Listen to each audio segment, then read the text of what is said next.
Ողջույն հարգելի հետևորդներ, ես Վարդանն եմ, ով խնդրում է ճշմարտությունը։ Այսօր առիթ ունեմ զրուցելու կլինիկական հոգեբան, հոգեթերապևտ Մարտին Մովսիսյանի հետ։ Մեր հիմնական թեման է լինելու էկզիստենցիալ ճգնաժամ։ Ճիշտ ասացի Մարտին ջան։ Էկզիստենցիալ ճգնաժամ։ Այ օրինակ իմ բազմաթիվ ուսումնասիրությունների արդյունքում, քանի որ ես էլ ունեցել նման տենց փուլեր եւ դեռ շարունակում եմ, ունեցել եմ հնարավորություն հանդիպումներ քահանայի հետ տալու նման հարցեր, հանդիպումներ տրանսցենդենտալ ուսուցիչների հետ։ Կասեք ինձ, ինչ է էկզիստենցիալ ճգնաժամը։ Ուրեմն նախ սկսենք այնտեղից, որ բացի էկզիստենցիալ ճգնաժամից, առհասարակ մարդը իր ծնված օրվանից բազում ճգնաժամային փուլեր է անցնում, որը որ կյանքի ու մարդու բնականon զարգացման մի մասն է կազմում։ Առհասարակ ճգնաժամը ինքը թարգմանաբար նշանակում է հնարավորություն, որ մարդը ինչ-որ փուլ ապրել է ինչ-որ իրավիճակում կամ անցումային ինչ-որ էտապ է, որտեղ որ հինը պետք է նորով փոխարինել, այն պայմանները, այն հոգեվիճակը, այն միջավայրը, որ մարդը ապրել է, դա անցում է տեղի ունենում ու այս երևույթը բաժանվում է երկու մասի, հնարավորություն, երբ որ հաղթահարում ես, ավելի ուրիշ level ես անցնում, իսկ եթե չես հաղթահարում, ռեգրես հետընթաց է լինում կամ անկում է լինում, այսինքն արդեն դժվարություններ, բարդություններ, խանգարումներ։ Ճգնաժամը ոչ թե միայն մարդու անձի հետ է կապված լինում, այլ հարաբերություններում, աշխատանքում, առհասարակ մարդ աշխարհ, մարդ ինքը իր հետ նաև հարաբերության մի մասն է կազմում, դրանք բոլորը հենց էկզիստենցիալ դրույթներ են, որովհետև մարդը երաշերտ հարաբերություն ունի իր հետ, աշխարհի հետ, Աստծո հետ, կամ իր այն կրոնը, որ ինքը հավատում է։ Իսկ իր ով լինելը, իր գոյության իմաստը, իր նպատակը, ես օրինակ ունեցել եմ նման ապրումներ ու հետաքրքիր է նաև, որ կային մարդիկ, որոնք ես կյանքում ավելի շատ լավ հաջողությունների էին հասել, թե կարիերայի առումով եւ թե ֆինանսական, բայց եւ այնպես իրանք նույնպես ունեին նմանատիպ ինչ-որ անկումներ, նմանատիպ ճգնաժամեր, ինչա դա։ Հիմա փորձեմ ձեր նախորդ հարցի պատասխան ավարտին հասնեմ ու անդրադառնամ այս մյուս հարցին, պատասխանելով թե ինչ է էկզիստենցիալ ճգնաժամը, դա մարդու կյանքում մի տարիք է, որը հիմնականում սկսում է 30 տարեկանից ու առհասարակ կլոր թվերը մարդկանց համար տրիգերային են, այսինքն խթան են հանդիսանում, ինչ-որ բան տեղի է ունենում։ Անգամ եթե մենք մեր կյանքի հաջողությունների, կախվածությունների, աշխատանքով ծանրաբեռնված լինելու միջոցով երբեմն թաքցնում ենք մեր տարիքը, որ մենք դեռ ուժեղ ենք, որ մեզ ոչ մի վտանգ չի սպառնում, բայց կլոր թվերը տարիքի անխուսափելի է դառնում, ոնց որ մերկացնում է մարդու հոգեբանական առանձնահատկությունները կամ այն փուլը, որտեղ որ նա հայտնվել է, եւ ցույց է տալիս, որ այս տարիքը խոսում է այն մասին, որ ես ինչ-որ երկար ուղի եմ արդեն անցել կամ արդեն ինչ-որ ուղի եմ անցել, որը տրամաբանորեն պետք է ունենար ինչ-որ կառուցվածք։ Մեզ մոտ ոնց է, մենք գիտենք, որ մարդը ենթադրենք 17, 16, 18 տարեկանում ավարտում է դպրոցը, 18 տարեկանում գնում է բանակ, 20 տարեկանում էսի բան է անում, բանակից հետո ամուսնանում է, չէ՞, մենք չգրված օրենքներ կա մեր կյանքում, որ գիտենք, որ սոցիումի կողմից sense նորմեր կա, այս տարիքում էս պետք է ունենալ, այս տարիքում էս պետք է ունենալ։ 30 տարեկանը ինչի է համարվում էկզիստենցիալ ճգնաժամ, տեսեք, մինչև 21 տարեկանը դեր մարդու հոգեկանը ձևավորվում է։ 21 պլյուս ինչքան ենք մենք տեսնում այս նշանը բազում տեղերում։ Այսինքն սա խոսում է այն մասին, որ դու վերջնականապես հասուն մարդ ես համարվում, անկախ ինքնուրույն, ով պատասխանատվություն է կրում իր կյանքի համար։ Մենք մինչև 21 տարեկանը զարգանում ենք, մեր անձը ձևավորվում է, ինչ որ կրթություն ենք արդեն ստանում տրամաբանորեն բուհական, գոնե բակալավրի կրթություն, մարդը մտնում է ամենահասուն կյանք։ Այս 21-ից մինչև 30 տարեկանը էլի տրամաբանորեն մենք պետք է ինչ-որ բաների հասած լինենք։ Գոնե աշխատում է մարդը, կարողանում է գումար վաստակել, կարողանում է ինքը իր կյանքի համար պատասխանատվություն կրել, կարողանում է ապրել ծնողներից անկախ, այսինքն ինքն է վաստակում իր գումարը, երբեմն ցանկալի է կամ լիքը դեպքեր մարդը հոգում է իր բնակավայրի կամ բնակարանի հարցը, ամուսնանում է, ընտանիք է կազմում, պատասխանատվություն է վերցնում ընտանիքը պահելու, երեխա դաստիարակելու հարցում։ Եթե 30 տարեկանում մարդը, այս իմ թվարկածները ու էլի այնտեղ շատ թեմաներ կա, չի հասել սրանց կամ գերակնկալիքներ է դրած եղել, որոնց որ չի հասել, կարող է անգամ ամուսնացել է, արդեն բիզնես ունի, ամեն ինչ նորմալ ընթանում է։ Բայց 30 տարեկանում ինքը երբ որ հետ հայացք է գցում, կարծես բավարարված չէ իր կյանքով նա։ Կարծես ինքը իր առաջ ավելի մեծ պլանկա էր դրել, ավելի մեծ նպատակներ էր դրել ու կոպիտ որ ասեմ, ինքը ավելի սենց շոշափելի որ լինի, մարդը ոնց որ ցանկություն է ունեցել 24 ժամվա մեջ հասնել 48 ժամվա գործեր կամ պլաներ իրականացնելու։ Ինքը մի կյանքով ուզում է մի քանի կյանք ապրել, ավելի պահանջկոտ է նաև իր հանդեպ։ 30 տարեկանը նաև այն կարմիր լույսն է կամ 30+-ը, որը որ համարում է էգզիստենցիալ ճգնաժամ, այն մասին է փաստում, որ ես մահկանացու եմ։ Ես անցել եմ իմ ծնված օրվանից մինչև 30-ը ինչ-որ էտապ ու իմ կյանքի զգալի մասը արդեն անցել է ու գնալով ավելի եմ մոտենում մայրամուտին։ Մենք ինչքան էլ որ փորձում ենք թաքցնել, մեր կյանքում երկու կառավարող ուժ կա։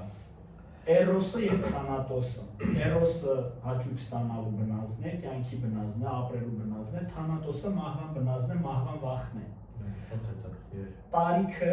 այդ 30, 40, 50 բոլորը նշաններ են, ազդանշաններ են, կարմիր լույսեր են, այդ սիգնալիզացիաներ են, որոնք որ միանում է, մեզ հուշում է այն մասին, որ մենք մահկանացու ենք, որ կյանքը ունի ավարտ։ Իսկ ինչի հենց էգզիստենցիալ բառով է արտահայտում այդ ճգնաժամը, մենք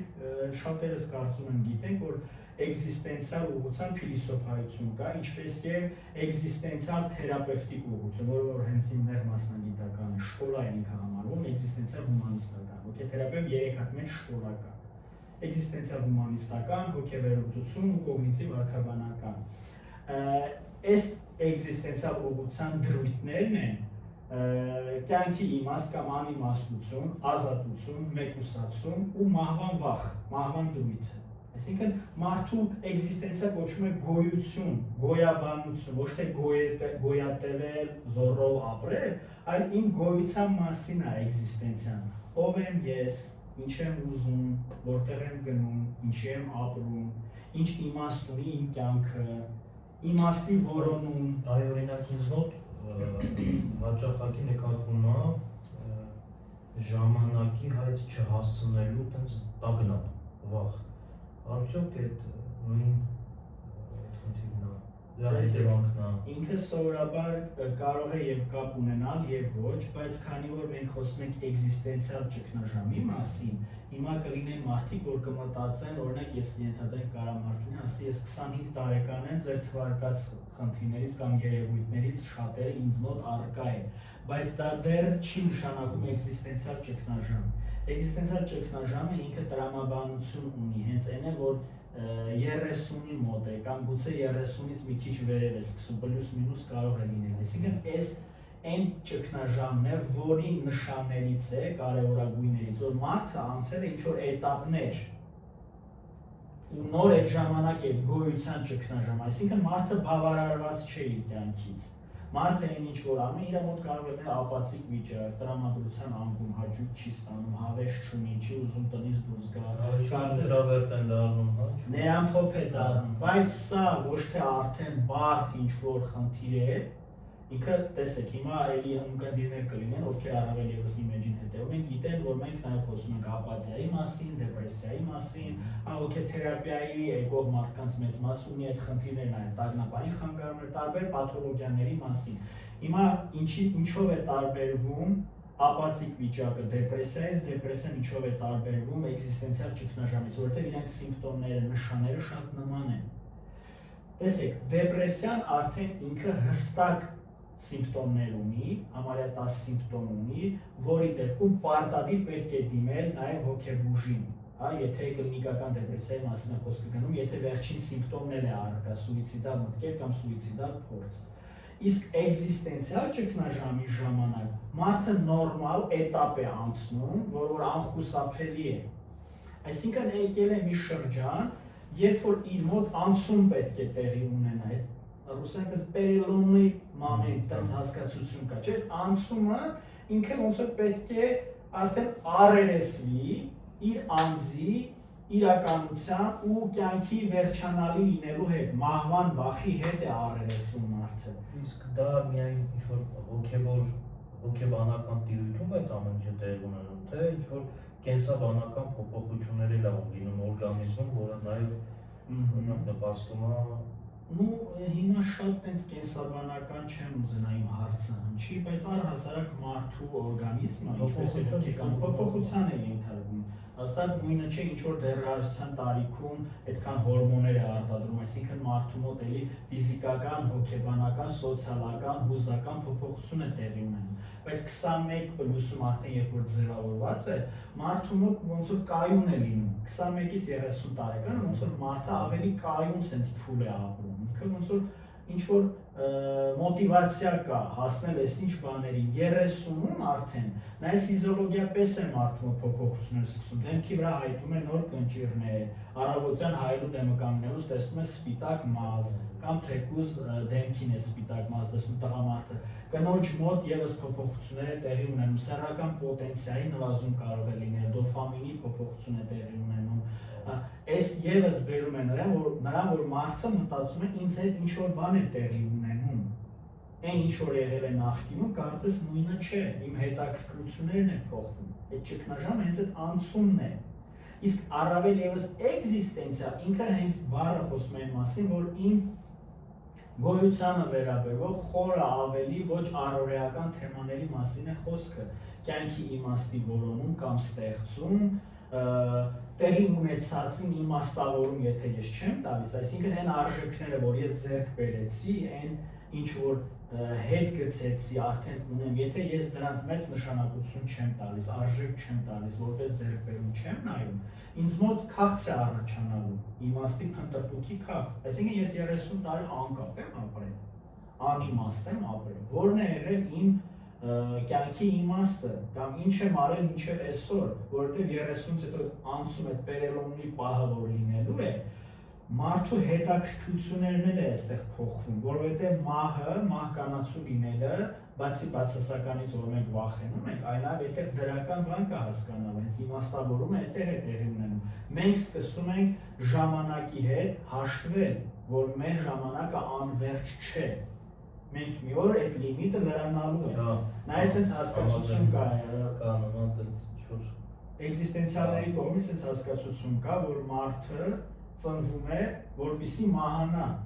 մինչև մահանալ ինքը ապրում է, բայց քանի դեռ մահվան գաղափարը մեր համար ահավոր մի երևույթ է, որտեղ մենք հաճախ հենց մահի մասին խոսում ենք, բացասական պատկերացումներ ունենք, ցավ, տառապանք, անորոշություն, անհայտություն, իմ կյանքը վերջանալու է, իմ հարազատները ցավ են ապրելու, այդ մահվան process-ը ինչպիսին կլինի, մարմնիս հետ ինչ է լինելու, հոգիս ուր է գնալու, ինչ հետ թողեցի ես այս աշխարհում, նա սա էկզիստենցիալ մեծ կարևորագույն արանք է, այսինքն կարևորագույն պահ է, տեսեք նաև էկզիստենցիալների կողմից այսպիսի մի հասկացություն կա, Վալնավոյի էֆեկտ է կոչվում, եթե չեմ սխալվում, ոչ թե իմ խնդիրը նրանումն է, որ ես կարճ եմ կյանքից, որ երկար ապրեմ, այստեղ ոչ թե քանակի մեջ է, որակ ու նաև ինչ եմ թողնում, քանի որ իմ կյանքը ունենալու է ավարտ, ինձ նաև կարող է մխիթարել այն, որ իմ գործը կամ իմ սերունդը շարունակվում է, այսինքն ես իմ կյանքը զիջում եմ ինձնից հետո, ինձնից ներքև գտնվող իմ սերունդներին, իմ ազգանունը կրողներին, իմ հետևորդներն են իրենք, իմ ժառանգն են իրենք, երբ որ ես դա չեմ ունենում, ինձ մոտ տագնապը կարող է սրվել, առավել ևս եթե ոչ թե զուտ չեմ ուզում, որովհետև ինձ դա չի հետաքրքրում, այլ գուցե չի ստացվում, գուցե իմ հետաքրքրություններով մարդ չեմ գտնում, այսինքն մի բան է, որ պետք է լինի իմ կյանքում, բայց դեռ չի եղել։ Ու 30 տարեկանում ինքը ավելի է փոխվում այս երևույթի երանգները, Այսինքն քո տեսադաշտը փոքրանում է։ Ինչքան քո տարիքը բարձրանում է, քո տեսադաշտի ընտրյալների թիվն էլ է փոխվում։ Որտեղ դու արդեն հասել ես մի տարիք, որտեղ 20-ը քո համար փոքր է, 25-ը կամուկաց է, 30-ները մեծ մասը ամուսնացած են, երեխաներ ունեն, ցավոք շատերը արդեն ամուսնալուծվել են, կամ քո դասարանցիները, քո ընկերները ունեն ընտանիք, որոշները գուցե արդեն թոռ ունեն, իսկ դու չունես այս ամեն ինչը։ Դու այս պահին չես ֆիքսում քո ձեռքբերումների վրա, որ դու այլ բնակավարներում ինչքան ձեռքբերումներ ունես, այլ քո ուշադրությունը շեշտվում է, որ ես երեխա չունեմ, Տեսանելի է այսօր հայ, որ տենց ինչ Հա, այ շատ կարևոր բան եք առանձնացնում, այո, մարդու ուշադրությունը ֆիքսում է կարծես թե ոչ թե միայն ձեռքբերումների վրա, այլ ավելի շատ ֆիքսում է այն ինչ չունեմ, այն ինչ չի հերիքում, այն ինչ որ պետք է այս տարիքին բնորոշա, տրամաբանորեն պետք է ունենայի, բայց չունեմ։ Ու այստեղ է ճգնաժամը առաջանում։ Ճգնաժամի հաղթահարումը քեզ օգնում է, որ դու կյանքի հանդեպ վերաբերմունքդ փոխես։ Քո օրգանիզմի, քո կենսաբանականի, քո մարմնի, այսինքն ամեն տարիք ունի իր հետաքրքրությունները, բայց միշտ չէ որ մեզ միանգամից տրվում է այդ ամեն ինչը գիտակցելը։ Մեզ հնարավորություն է սա ներզննում կատարել, թե ես մինչև այսօր ինչ ուղի եմ անցել ու ինչ ուղի եմ ուզում անցնել։ Ով եմ ես այս հարցի պատասխանը ունեմ, թե չէ։ Իմ տեղը գտել եմ, թե չէ։ Կարողացել եմ ստեղծել եմ ինչ որ պետք է ստեղծել, ինչքանով եմ բավարարված ես իմ կյանքից։ Բացի աշխատանքից ու ընտանիքից ինչպիսի ժամանցային պահեր ունեմ, ում հետ եմ ժամանակ անցկացնում, ընկերներ ունեմ, չունեմ, հետաքրքրություններ ունեմ, չունեմ։ Ինչ ռեսուրս եմ ստանում կյանքից, ես մենակ աշխատում եմ, ծախսում եմ, թե նաև բավարարված եմ ես իմ կյանքից, թե նաև ինձ հաճելի է իմ կյանքը, ու այսպիսի բազում հարցեր է առաջանում։ Որքան հասկանում եմ, բանա, մենք հակված ենք միշտ դրական լավ հիշողություններ անընդհատ պատմել, կրկնել մեր անցած կյանքից, էլի։ Հիմա որպես հոգեթերապևտ կուզեմ երկրորդ հարցին մեզ բոլորիս շատ հետաքրքիր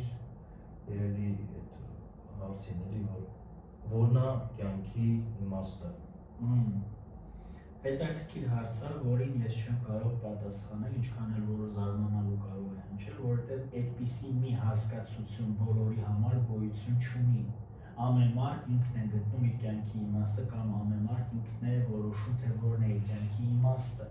Չկա ինչ որ մի բան, որ ասես բոլորի կյանքի իմաստը սա է, թե մեր ժողովրդական լեզվով նայենք, շատերը կասեն երեխա ունենալ, ընտանիք ունենալ, երջանիկ լինել, այս աշխարհում ինչ որ լավ բան անել, բոլորի թե համաձայն են, բայց կարող է մարդ լինել, որ ասի իմ կյանքի իմաստը ես վայել եմ իմ կյանքը։ Իմ կյանքի շատերը չեն էլ իմանում, որն է իրենց կյանքի իմաստը։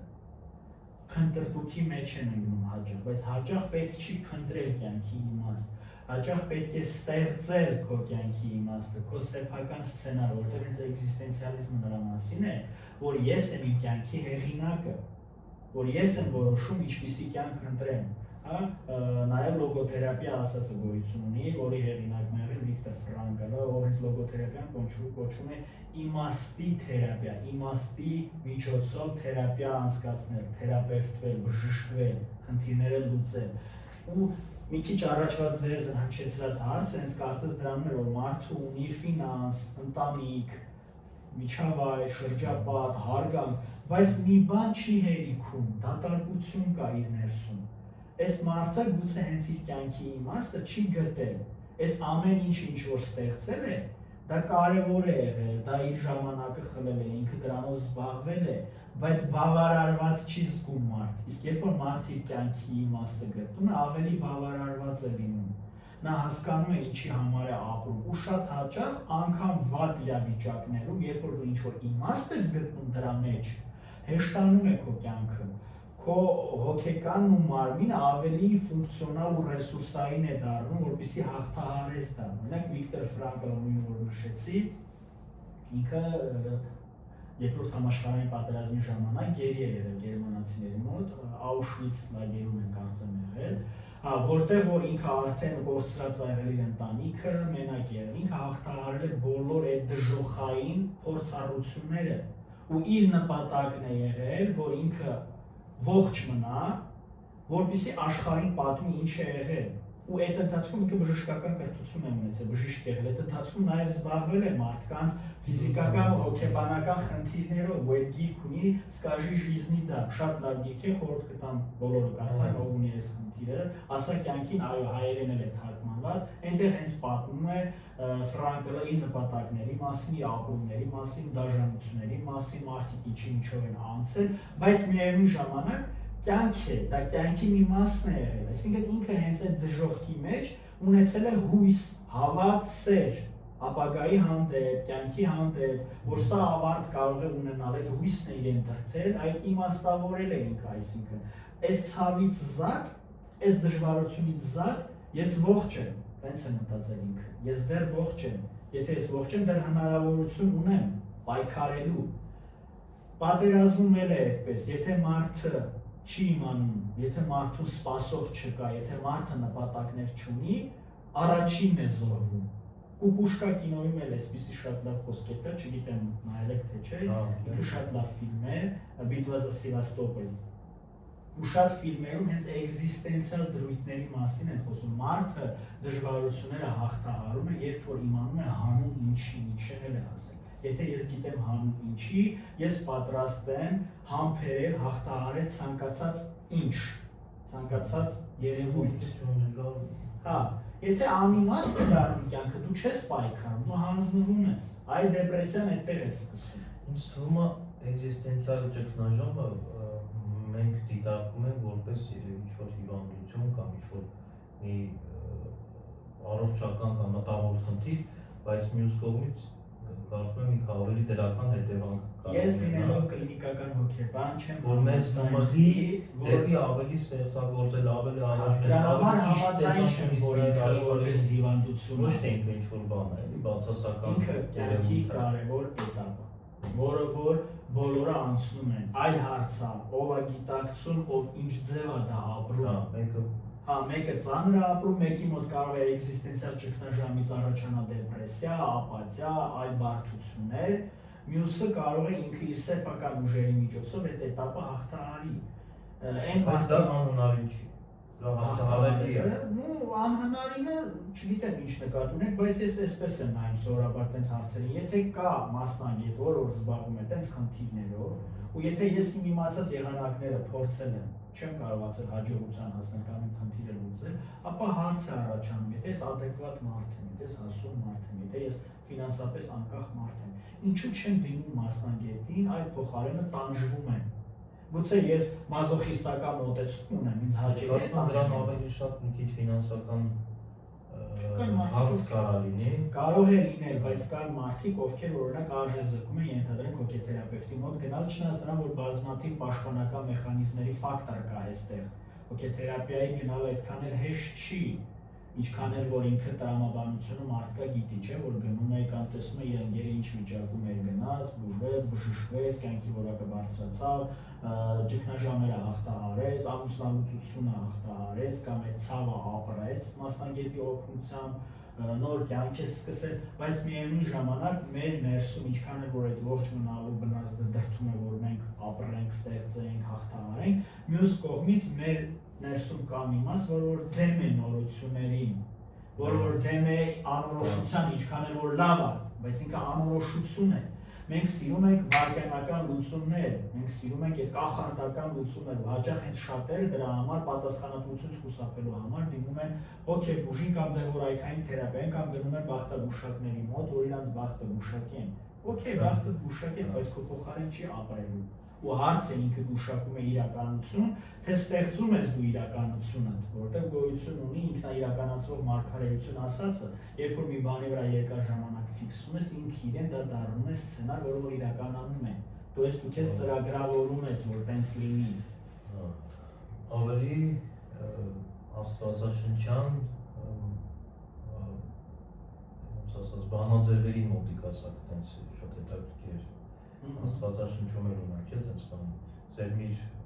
ինչ որ ցանես, դա կհանձես, նման ինչ որ ինքը նման է, որովհետև մենք մեր մտքերով հենց էգզիստենցիալ ուղղությունը դրա մասն է, որ մենք ենք հեղինակը մեր կյանքի ու ինչպես մեր մտքերով, մեր էմոցիաներով, մեր մտածելակերպով, մեր աշխարհայացքով մենք ստեղծում ենք ստեղ ու հիմայից մեր ապագան, այսինքն մենք այսօր սերվում ենք ինչ-որ մտքեր, որ հետագայում վաղը մյուս օր բերք է տանում։ Դրա պրոդուկտը արդեն մեր կյանքն է։ Եթե մենք դրական սերմեր ենք ցանել, լավ ինչ-որ ավարտ ունեցող, հավանականությունը հենց այդպիսին է, որ այդպիսին է լինելու է։ Այդ էխոյի էֆեկտն է լինի, այդ բումերանգի էֆեկտն է լինի։ Կարծում եմ այսքանով ամփոփենք, որպեսզի շատ երկար չլինի մեր։ Թեման շատ հետաքրքիր է, կարծում եմ Եվս մեկ անգամ առիթ կունենանք ավելի երկար այս հարցի շուրջ։ Ամփոփելով հետևյալը կարող եմ ասել, որ էգզիստենցիալ ճգնաժամը ինքը հիվանդություն կամ խանգարում չէ։ Ինքը կյանքի բնականon էտապներից մեկն է, որը որ բոլորը ապրում են, ուղղակի կապ ունի թե ամեն մեկը ինչպես է դա հաղթահարում կամ ինչքանով է գիտակցում։ Բայց տարիքները, անցումները, տխրելը, մտածելը, ստեղծելը հնարավորություն է նաև, որ դու վերանայես քո այսօրվա կյանքը ու ինչ է լինելու վաղը, քո վաղվա օրվա մասին նախապես մտածես։ Մահը ինչքան էլ սարսափելի է հնչում, ինքը ունի բավականին դրական կողմեր։ Քննադատները հիմա կարող են շատ սուր մոտենալ այս ասածից, բայց մենք եթե ծնվել ենք, այս մի քանի միլիոն տարի պատմություն ունեցող երկրի մոլորակում ոչ մեկ չի շրջանցել մահին։ Մենք մահի դեմ կռվելու դեպքում անզոր ենք, մենք պետք է հասկանանք մինչև այդ օրը գալը, ինչ ձև օգտագործենք մեր ժամանակը։ Ուցե ստեղ է թաքնված, այս էգզիստենցիալիզմը ստեղ է օգնում, որ մենք բոլորս մահկանացու ենք, ինչքան շուտ գիտակցենք, ինչքան շուտ հասկանանք ինչպես օգտագործեմ ու գնահատեմ իմ կյանքն ու ժամանակը, այնքան ես ավելի հանգիստ գուցե կլինեմ։ Ու մյուս կողմը ինչքան ցածր է մարդու կյանքի որակը, այնքան բարձր է մահվան վախը։ Այսքանը։